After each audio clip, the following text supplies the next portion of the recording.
And my primary role throughout my career has been working on the side of designing training and working to design curriculum and help people to teach more effectively in the WASH sector. And right now I have the pleasure to be with Global Water Center, and our work, and hopefully we'll advance the slide here, is we're working towards a vision where everyone everywhere has access to safe water. I think that's a vision that's shared broadly by most everyone on this call. And we are doing that work through focusing on the professionalization of the sector, and on doing it through capacity development and providing ongoing technical support. And we do all of our work through collective action. So we try to pool together organizations that have expertise in different areas where we see that there's a need. And we try to fulfill that need always together through collective action, and also through introducing standards where standards may not be there. We very much think that is an important component of this. People can work to standards. We can go a long way towards having sustainable water projects. Within global learning services, we think then there's an opportunity to bring together organizations with different expertise and to be able to support them in designing training on that topic so that it can be shared more broadly with the rest of the sector. And right now we're focusing particularly on this presentation on the training that we have on solar powered water systems. But our goal in the coming years is to have a suite of training that takes people everywhere from the place of the source all the way to the consumer, and the missing expertise that are along that whole chain is what we're hoping to be focusing on in coming years. And so we right now have this virtual training, but we also do hybrid trainings that have an online component and then face-to-face component, or all face-to-face if that is what is needed. But what we also see is that training is just the first step, and so we're very much committed to ongoing support of the individuals that we provide training for, because we know that it's actually after the training that most of the learning happens. When you're at that point of trying to implement what you have learned about, that's when all the questions arise. That's when you need the ongoing support. So we're very much committed to walking alongside of individuals as they implement their work. And we have provided virtual training to WASH around WASH in over 50 countries. I think it's around 57 at this point that we have provided the training, particularly in the solar powered water systems. We have the training actually, I think the last we looked, there's about 1,200 people on a wait list to be learning around this solar powered water systems. There's very high interest in this area, and so our hope in the coming years is also to be able to expand that training offering and ensure that those that are waiting for this can be engaged in it. And so in terms of the training that we do provide on solar powered water systems, we have two trainings right now that we do online. One is an overview course, and that overview course is really directed towards, it can be engineers, but it can also be decision makers. And the key to that course is by the end, people will be able to decide whether solar powered water systems are appropriate for a specific context. They'll be able to, during the online course, they're engaging in different case studies where they need to make clear decisions on is this the right technology or not, and they learn a methodology to help them to decide upon that together with community members. And the second training that we provide very much is geared to engineers, and it goes into the design element of solar powered water systems. So by the end of that course, individuals are able to design a solar powered water system that meets international standards. And so those two courses are courses that we have just completed delivering to a group in Karnataka. And I will talk a little bit more about that after I go into some of the general characteristics of those courses. So the courses themselves, I think they emulate a lot of the focus that we try to have in all of our training, which is being very much, even though it's online, I would say it's as hands-on as you can get in an online type of training, because you are, in both instances, involved in case studies. There are discussion forums that people are engaged in during the training. It's what we call asynchronous, so people can go online and do the training on their own time, but they're doing it through a cohort, so for a fixed period of time, and every week they are doing online discussion forums. In the course we did in Karnataka, we also introduced some live webinars to it. And so it can be, you can couple it with that, or people can also walk through the training we've been doing it over an 8-week period, but in Karnataka, we did it over 2 4-week periods in a condensed format. And they found that that worked pretty well for them as well.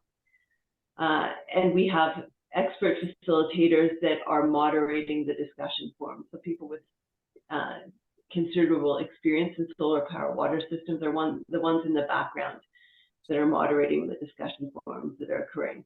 So people go through interactive modules where they're learning about different components, and then they contribute every week to a discussion forum on a different topic. And that's very much the form, and throughout the whole time they're working through a case study. And so with Karnataka, we took this course that we have been offering globally and considered how we could bring this into the context of Karnataka and meet the specific need of individuals working with the rural water sanitation department in Karnataka. And so this was a connection that we made through, and Benjamin can hop in and speak to this a little bit more, but this was also, we were connected through the World Bank to Karnataka, and then recognized that World Bank knew about the work that we were doing in solar power water systems and the training that we already offered in this area. And they encouraged us to connect with the rural drinking water and sanitation department in Karnataka to be able to offer this training, because they saw it as an important component in the work that was happening more broadly there. I don't know if you want to add anything to that, Benjamin, in terms of context. Yes, so the World Bank, they're investing $363 million in water infrastructure in Karnataka, and but there was limited capacity development associated with the loans provided to the government. So this is a great way to ensure that the engineers of Karnataka, they're trained well before they start to procure the materials needed to scale water for this whole state. So it's actually leveraging the investment done by both the World Bank and the government of Karnataka. So it's a win-win to conduct this training. And I think the way that we rolled out this training was originally came from the ask that we had at the beginning. Was it said to us we wanted 2,000 people trained on solar power water systems, and we thought, okay, 2,000, that's a lot, particularly with the methodology that we were using, and we thought we're going to need some support for this. That number has gone to now to 500, but it got us thinking of a different model of delivery, which was to have the government select 20 people that would become master facilitators. And so 20 people from the rural drinking water and sanitation department that could take on a role and assisting in the delivery of this training to their peers. And the idea is that we are working with these 20 master facilitators originally, and we're training them on first they've gone through these 2 online courses, and now in November we'll be conducting a face-to-face training with them.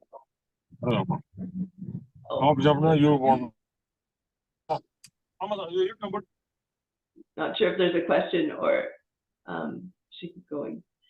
But yes, the idea then is to work with these 20 master facilitators.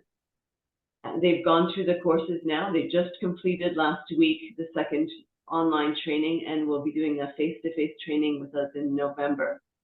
And then starting in the new year, they are going to be working in collaboration with the more experienced trainers to roll out this training to approximately 400 to 500 engineers now within the rural drinking water and sanitation department, as well as consultants that may be working alongside of them. So they'd be rolling out that training over the next year. And in parallel with some of this, Benjamin will speak to it later, we're also setting up some demonstration sites in Karnataka where people can experience the solar power water systems.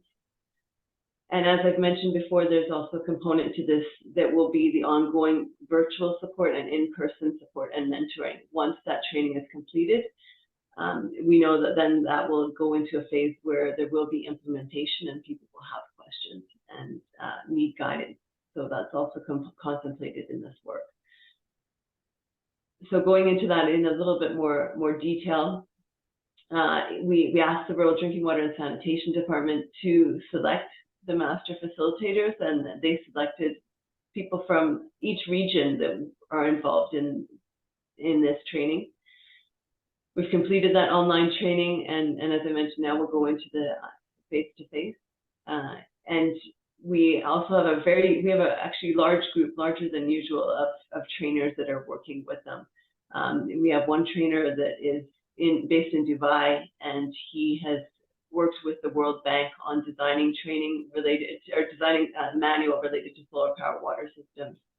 And then we have our colleagues from Water Mission who are also stepped on board, and they are supporting as well. So, and we have individuals from the Safe Water Network who are also involved as both master facilitators and as local coordinators for us in Karnataka. So we're also approaching this training in our philosophy of collective action and bringing together expertise from a wide range of organizations and individuals in the way that we're delivering it. And Safe Water Network has been fantastic because they have a lot of in-country expertise that they can bring to it. And they have been working alongside of us on the contextualization of that content. That's also why we've been doing webinars, so we can talk about it in the context of Karnataka. And between now and the time that we roll out the training to the rest of the organization, we'll be working with both the master facilitators and then our colleagues at Safe Water Network to contextualize the whole training course more to Karnataka and to India specifically. Right now, it's a globally focused course.